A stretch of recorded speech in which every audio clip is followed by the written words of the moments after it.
It was a chilly November evening in Chicago, and Marcus Johnson, a decorated Army veteran, stood on the corner of State Street. Marcus was tall and muscular, with a strong jawline and eyes that held stories many would find hard to understand. His Army uniform, crisply pressed, represented years of discipline and service. After attending a ceremony honoring veterans, where he had been invited as a guest speaker, he felt proud yet weary. The event had gone well, but now, as the cold wind nipped at his face, he was eager to get home. Marcus raised his hand to hail a taxi. The streets were as bustling as ever, filled with the sounds of honking horns and the chatter of pedestrians. The first cab that approached slowed down, and Marcus felt a flicker of hope, but his heart sank when the driver sped off without stopping. He frowned, adjusting his duffel bag on his shoulder. Maybe he didn't see me in time, he thought, giving the benefit of the doubt. Another taxi approached, its yellow paint glowing under the streetlights. Marcus raised his hand again, this time waving to make sure the driver noticed him. The car slowed down, but as the driver caught a glimpse of Marcus's face, his expression shifted. Without stopping, the driver accelerated and drove away. A sinking feeling settled in Marcus's chest. This wasn't the first time he had experienced something like this. Growing up as a black man in the Midwest, he had faced his share of prejudice, but tonight, dressed in his Army uniform, a symbol of his sacrifice, it stung differently. Taking a deep breath, Marcus tried again. Taxi after taxi either ignored him or slowed down only to speed away. Nearby, a middle-aged white woman in a business suit raised her hand for a taxi. Almost instantly, one pulled over, and Marcus watched in silence as she got in and the cab drove off. He clenched his fists but quickly released them. He had learned long ago that anger wouldn't solve anything. A woman walking by noticed Marcus standing there. Her name was Emily Carter, a local journalist. She hesitated for a moment before approaching him. "Excuse me," Emily said, her voice soft yet curious. "Are you having trouble finding a cab?" Marcus turned to her, maintaining a calm exterior but his eyes reflected weariness. "Looks like it," he replied simply. Emily glanced at the line of taxis speeding by. "I've been standing here for a few minutes, and I couldn't help but notice." "They're not stopping for you, are they?" Marcus shrugged. "It's nothing new." Emily frowned. "That's not right, especially when you're in uniform." Marcus gave a small smile. "The uniform doesn't change much for some people." After a moment's pause, Emily pulled out her phone. "Would you mind if I recorded this? People need to see what's happening." Marcus hesitated. He wasn't the type to seek attention, but something about Emily's determination resonated with him. "If you think it'll make a difference, go ahead."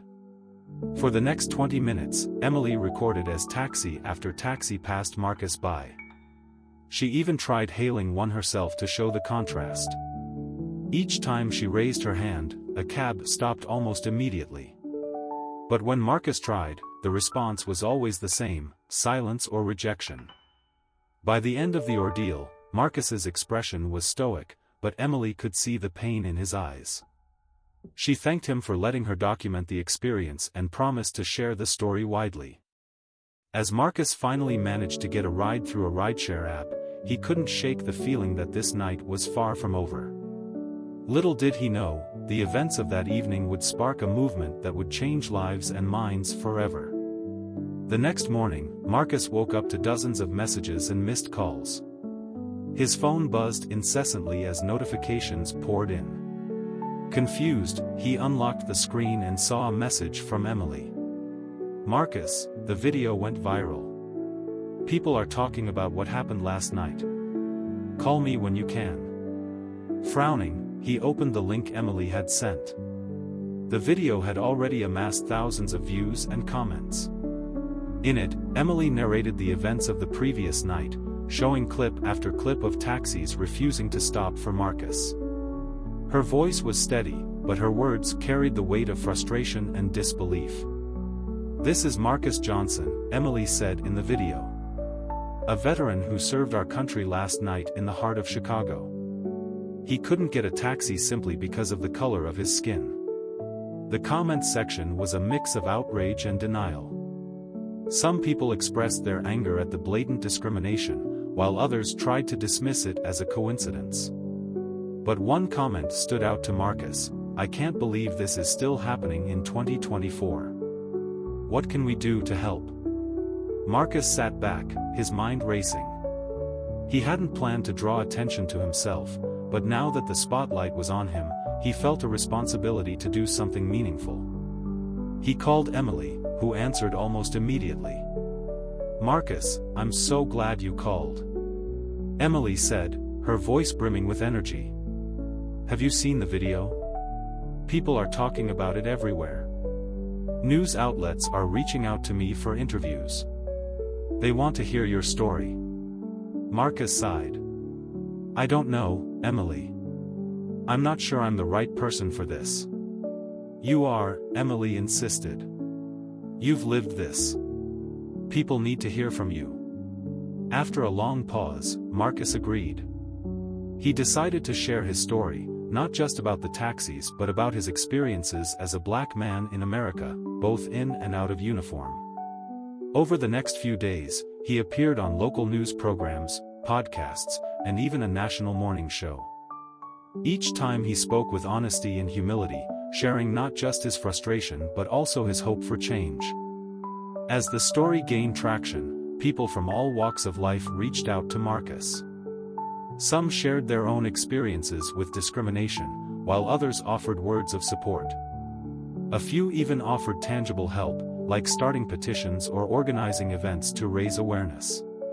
One day, Marcus received a call from an unexpected source. It was Sarah Wallace, the CEO of a major taxi company in Chicago. "Mr. Johnson," Sarah began, her tone measured, "I've seen the video, and I want to apologize for what happened to you. It's unacceptable, and we need to do better." Marcus appreciated the gesture but wasn't interested in empty apologies. "What are you planning to do about it?" he asked. Sarah paused. "We're implementing new training programs for our drivers, focusing on bias awareness, but I'd like to go further. If you're willing, I'd like to partner with you to create a larger initiative." Marcus felt skeptical but intrigued. "What kind of initiative?" "A campaign to promote inclusivity," Sarah explained. "We'll work with local organizations, hold community events, and use our platform to spread awareness. Your voice would be a crucial part of this." Marcus agreed to meet with Sarah to discuss the details. He knew it wouldn't be easy, but he felt a growing sense of purpose. This wasn't just about him anymore, it was about creating a better future for others. In the months that followed, Marcus threw himself into the campaign. He worked closely with Sarah's team, as well as community leaders and activists. Together, they launched Ride Together, a citywide initiative aimed at combating discrimination in public transportation. The campaign included workshops for drivers, public service announcements, and partnerships with local schools to educate young people about the importance of diversity and inclusion. Marcus became the face of the movement, sharing his story at events and inspiring others to join the cause. Meanwhile, Emily continued to document the journey, turning her initial video into a series that highlighted the progress being made. Her videos garnered millions of views, sparking similar initiatives in other cities. One evening, as Marcus prepared to speak at a community event, he received a message from a young man named David. David was a cab driver who had seen Marcus's story and decided to change his approach. "I used to avoid picking up certain passengers," David admitted, "but your story made me realize how wrong that was. I've changed, and I'm encouraging my friends to do the same. Thank you for opening my eyes." Marcus read the message twice, a lump forming in his throat. This was why he had chosen to speak out, not for recognition but for moments like this. As the event began, Marcus stood before a crowd of hundreds. He looked out at the diverse faces before him, people of all ages, races, and backgrounds, and felt a sense of hope he hadn't felt in years.